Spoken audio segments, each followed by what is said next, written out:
James Joyce, Oscar Wilde, George Bernard Shaw, Bram Stoker, William Butler Yeats, Samuel Beckett, C.S. Lewis, Lord Dunsany y Seamus Heaney, entre otros, son algunos de los escritores irlandeses fácilmente reconocibles.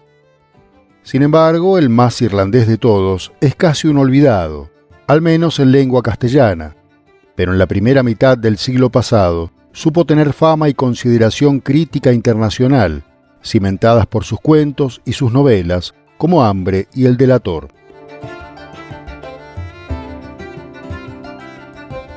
Liam O'Flaherty nació en 1896 en Inishmore, localidad de las Islas Aran, en el condado de Galway, pero tempranamente se mudó a Dublín para estudiar. En 1915 se unió a las filas de las Irish Guards del ejército del Reino Unido para combatir en el frente francés hasta 1917, cuando fue herido y debió retornar a Irlanda. Tras la convalecencia, viajó un tiempo por Brasil y los Estados Unidos, donde desempeñó diversos trabajos. Al regresar a su país, participó activamente en la revolución que pretendía una Irlanda unida y liberada del yugo británico.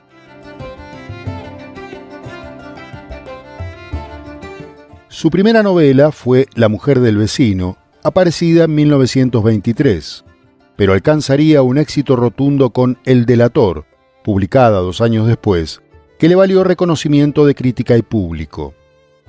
El libro trata sobre la traición de Hugh O'Nolan, un desclasado que fuera expulsado del Ejército de Liberación irlandés, y delata a la policía el paradero de Frankie McPhilip, un viejo amigo y compañero, a cambio de la recompensa que ofrecen las autoridades inglesas. La novela también triunfó en los Estados Unidos, donde el aclamado realizador John Ford la adaptó en 1935, película que obtuvo 4 de los 6 Oscars a los que estaba nominada, incluidos Mejor Director y Mejor Actor para Victor McLaglen.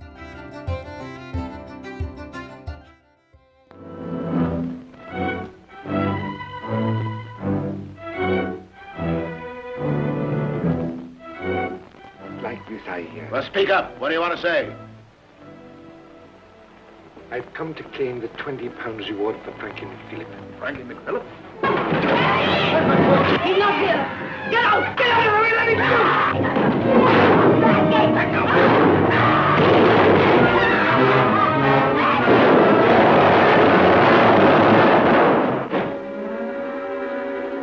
Dan! Oh, tell me you give him a chance. There's no harm in him. He didn't know what he was doing. Mr. Phillips, for the sake of your own love, won't you be asking him to give my dad a chance? Katie, this is no time for sentiment. This is war.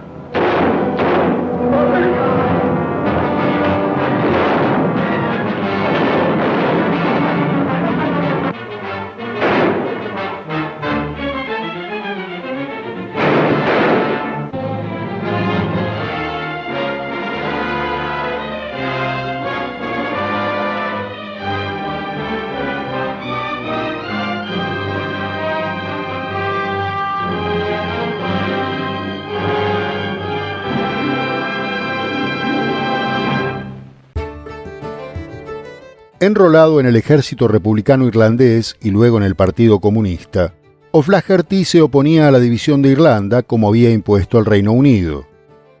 Su lucha era por una república que abarcara toda la isla como una sola nación independiente de la corona británica. Aunque en Insurrección, su última novela publicada en 1950 y ambientada en el alzamiento de Pascua de 1916, el autor pone de manifiesto su aversión a la guerra, retrata al mismo tiempo la posibilidad de luchar por una causa justa, como lo es una guerra de liberación.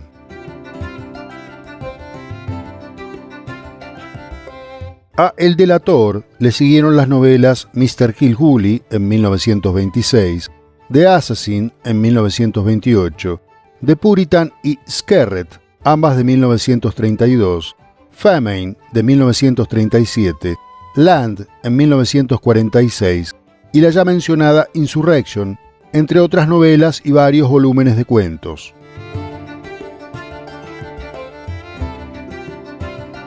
Su primera obra publicada en castellano fue Famine, traducida por Raquel de Ortiz como En un valle de Irlanda, para el volumen editado en Buenos Aires en 1946 bajo el sello Futuro. Recién en 1982 obtendría su título definitivo en español, Hambre. Ambientada en el ficticio Valle Negro, en el oeste de Irlanda, la novela explora las consecuencias de la gran hambruna, tal su título literal, que azotó Irlanda en la década de 1840. De manera épica y desgarradora, narra la vida de 3 generaciones de la familia Kilmartin, en quienes encarna la tragedia de los oprimidos irlandeses en el siglo XIX. Todavía hoy, la crítica considera esta novela como una de las grandes obras literarias del siglo XX.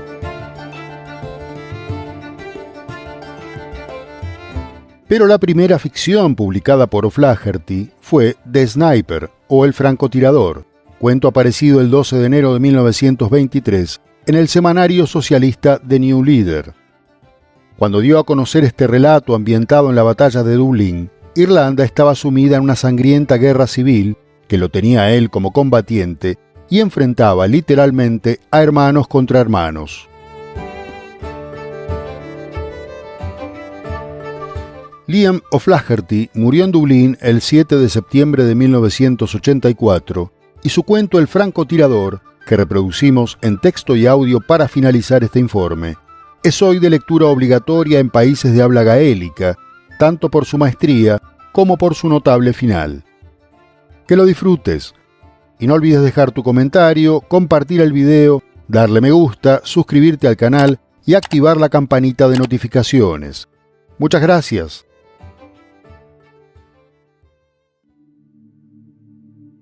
El francotirador, de Liam O'Flaherty.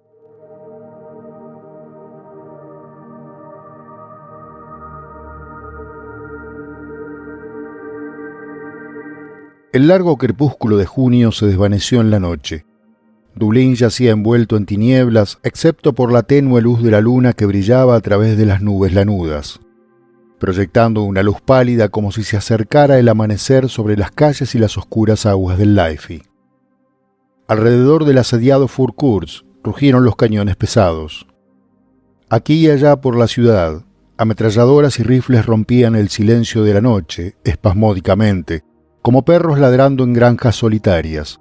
Los republicanos y los habitantes del Estado Libre estaban librando una guerra civil. En una azotea cercana al puente O'Connell, un francotirador republicano observaba. A su lado estaba el rifle, y sobre sus hombros colgaban un par de prismáticos. Su rostro era el rostro de un estudiante, delgado y ascético, pero sus ojos tenían el brillo frío del fanático. Eran profundos y pensativos, los ojos de un hombre acostumbrado a mirar la muerte. Comía un sándwich con avidez. No había comido nada desde la mañana, estaba demasiado emocionado para comer. Terminó el sándwich y sacando una petaca de whisky del bolsillo, tomó un sorbo. Luego volvió a guardar el frasco en el bolsillo. Hizo una pausa por un momento, considerando si debería arriesgarse a fumar. Era peligroso. El destello podría verse en la oscuridad y había enemigos observando. Decidió correr el riesgo. Colocándose un cigarrillo entre los labios, encendió la cerilla, inhaló apresuradamente el humo y apagó la luz. Casi de inmediato, una bala se aplastó contra el parapeto del techo. El francotirador aspiró otra bocanada y apagó el cigarrillo. Luego maldijo en voz baja y se arrastró hacia la izquierda. Con cautela se incorporó y miró por encima del parapeto. Hubo un destello y una bala pasó sobre su cabeza. Cayó de inmediato. Había visto el destello. Venía del lado opuesto de la calle. Rodó por el techo hasta una chimenea en la parte trasera y lentamente se irguió detrás de ella, hasta que sus ojos estuvieron a la altura de la parte superior del parapeto. No había nada que ver, solo el tenue contorno de la azotea de enfrente contra el cielo azul. Su enemigo estaba encubierto. En ese momento, un vehículo blindado cruzó el puente y avanzó lentamente calle arriba. Se detuvo en el lado opuesto de la calle, 50 metros más adelante. El francotirador podía oír el sordo jadeo del motor. Su corazón latía más rápido. Era un coche enemigo. Quería disparar, pero sabía que era inútil. Sus balas nunca perforarían el acero que cubría al monstruo gris. Luego, al doblar la esquina de una calle lateral, apareció una anciana, con la cabeza cubierta por un chal hecho jirones. Comenzó a hablar con el hombre en la torreta del auto. Señalaba el techo donde yacía el francotirador, un delator.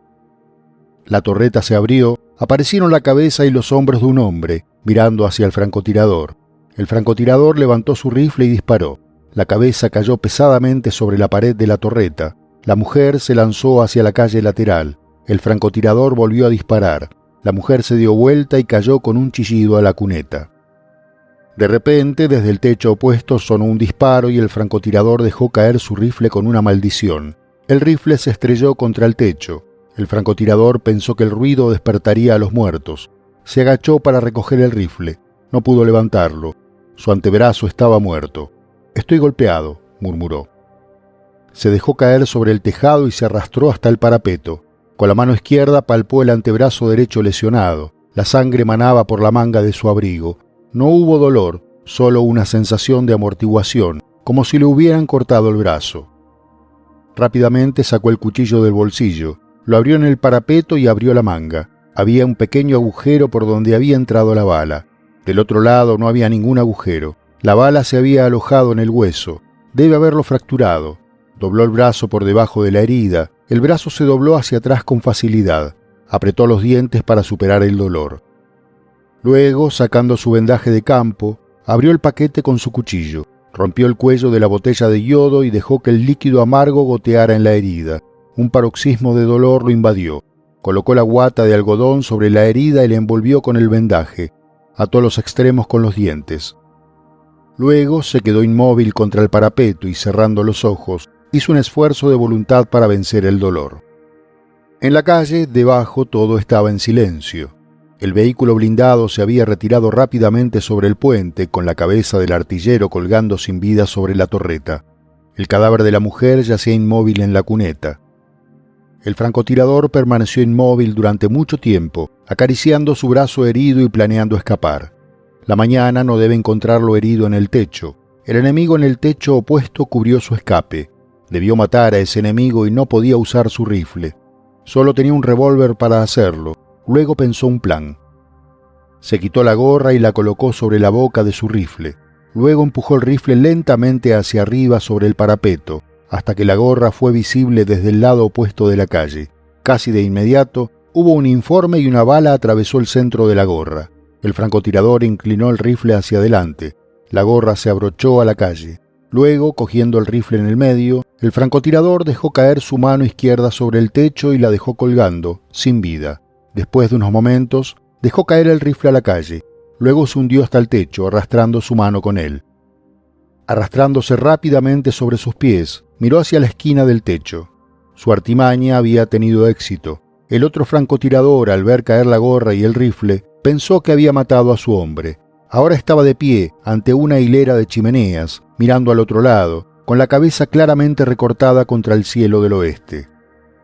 El francotirador republicano sonrió y levantó su revólver por encima del borde del parapeto. La distancia era de unos 50 metros. Un disparo fuerte en la penumbra, mientras su brazo derecho le dolía como un millar de demonios. Apuntó con firmeza. Luego su mano temblaba de impaciencia. Apretando los labios, respiró hondo por la nariz y disparó. Casi quedó ensordecido con la explosión y su brazo tembló con el retroceso. Luego, cuando el humo se disipó, miró al otro lado y lanzó un grito de alegría. Su enemigo había sido alcanzado. Se tambaleaba sobre el parapeto en su agonía de muerte. Luchó por mantenerse en pie, pero caía lentamente hacia adelante como en un sueño. El rifle se le cayó de las manos. Golpeó el parapeto, se cayó, saltó del poste de una barbería que había debajo y luego se estrelló contra el pavimento. Luego el moribundo que estaba en el techo se arrugó y cayó hacia adelante. El cuerpo dio vueltas y vueltas en el espacio y golpeó el suelo con un ruido sordo. Luego se quedó quieto. El francotirador miró a su enemigo caer y se estremeció. La lujuria de la batalla murió en él. Le mordió el remordimiento. El sudor le perlaba la frente en forma de gotas. Debilitado por su herida y el largo día de verano de ayunar y vigilar en el techo, se rebeló ante la vista de la masa destrozada de su enemigo muerto. Le castañeteaban los dientes. Empezó a balbucear para sí mismo, maldiciendo la guerra, maldiciéndose a sí mismo, maldiciendo a todo el mundo. Miró el revólver humeante que tenía en la mano y con un juramento lo arrojó al tejado a sus pies. El revólver estalló con una conmoción cerebral y la bala pasó zumbando junto a la cabeza del francotirador. Volvió a sus sentidos asustado por la conmoción. Sus nervios se calmaron. La nube de miedo se desvaneció de su mente y se rió. Sacando la petaca de whisky de su bolsillo, la vació de un sorbo. Se sintió imprudente bajo la influencia de la bebida. Decidió dejar el tejado y buscar al comandante de su compañía para informar. Todo alrededor estaba en silencio. No parecía haber mucho peligro en recorrer las calles. Cogió su revólver y se lo metió en el bolsillo. Luego se arrastró por el tragaluz hasta la casa de abajo. Cuando el francotirador llegó a la callejuela al nivel de la calle, sintió una repentina curiosidad por saber la identidad del francotirador enemigo a quien había matado. Decidió que era un buen tirador, fuera quien fuera. Se preguntó si lo conocería. Quizás había estado en su compañía antes de la división del ejército. Decidió arriesgarse e ir a verlo. Miró a la vuelta de la esquina hacia O'Connell. En la parte alta de la calle hubo fuertes disparos, pero por aquí todo estaba en silencio. El francotirador cruzó rápidamente la calle. Una ametralladora rompió el suelo a su alrededor con una lluvia de balas, pero escapó. Se arrojó boca abajo junto al cadáver. La ametralladora se detuvo. Luego, el francotirador dio vuelta al cadáver y vio el rostro de su hermano.